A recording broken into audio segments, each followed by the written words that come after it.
Okay, in this video, I am going to put on my liquid foundation. And the most important thing before we get to the foundation, as a reminder, is you need to prep your skin first.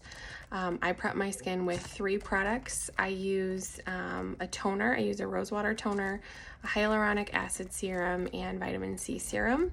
And then once you prep your face, it needs to be dry. Dry skin before you put your foundation on. Not dry skin like dry skin, but dry everything. So I have just a fan. My fan is from the Dollar Tree. You could use any kind of fan. Some people use the battery powered ones. Some people just have one right in front of them. I like this one because it's small and easy, and it does a really good job, honestly.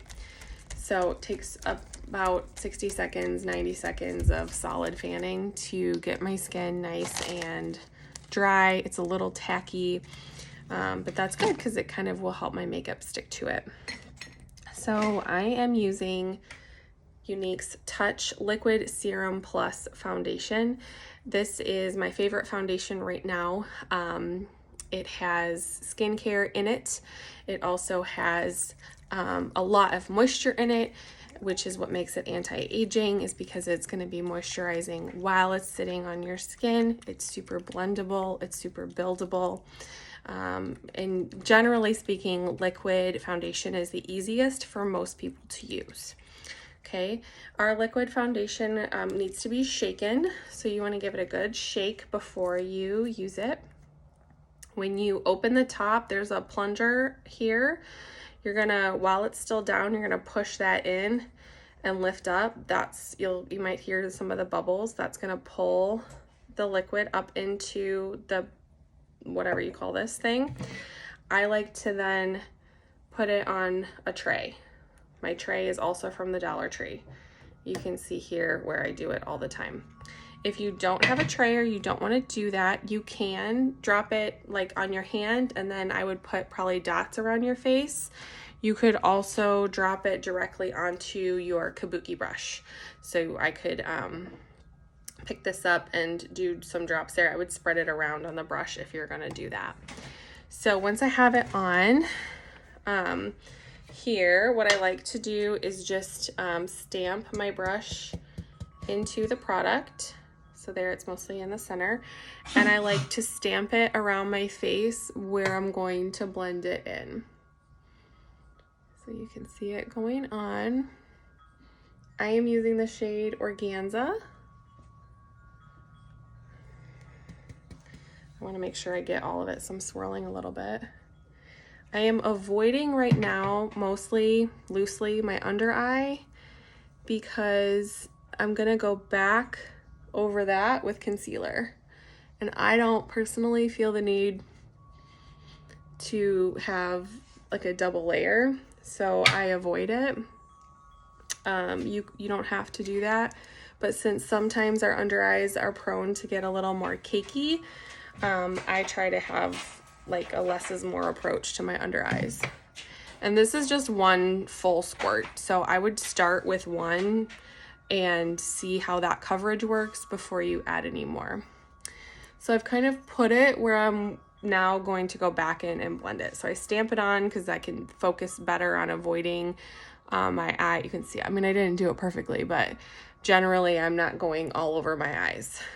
When people talk about letting your makeup bake, what they mean is just letting it set here for a minute before you totally rub it in, basically. So if I wanted to, I could wait here a minute. I don't usually have time for that, so I stamp it on and then I come back in with my kabuki brush and I just swirl to help it really blend. You always, always, always go down your neck underneath your chin, especially if you're wearing your hair up. Go into your earlobes. Some people even go back here with it. You don't have to push super hard.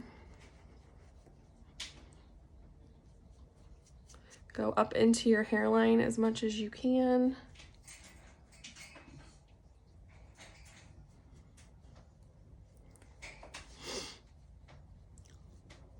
I'm gonna do under here since I got there.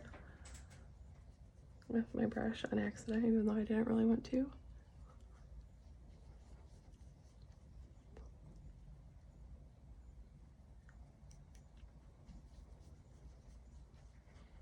Okay, and I'm just blending. And this is my base. This is truly my foundation. You don't have to do foundation first. You could do concealer first. For me, it's just easier to see and remember this way, so that's why I do it in this order, but you don't have to.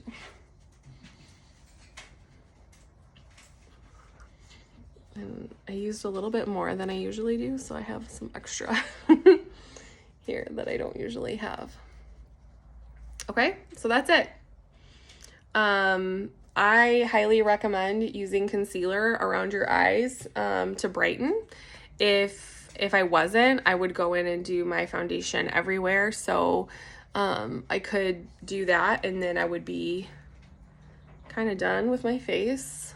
But for me, this is the first layer, and in general, how you would apply Unique Touch liquid serum plus foundation. You can see how my skin still looks moist underneath. You can see how it has a nice sheen. There isn't a stark line here at my jaw because I blended it down, and a good color match should make it so that when we look here and we look up here, doesn't look like a jarring, completely different color. Okay. Again, I used a little more than I usually do, so it's looking a little more intense on me at the moment than it normally does. So there's step one, Liquid Touch foundation. I use the color Organza. You want to use whatever color works for you, and I will help you color match.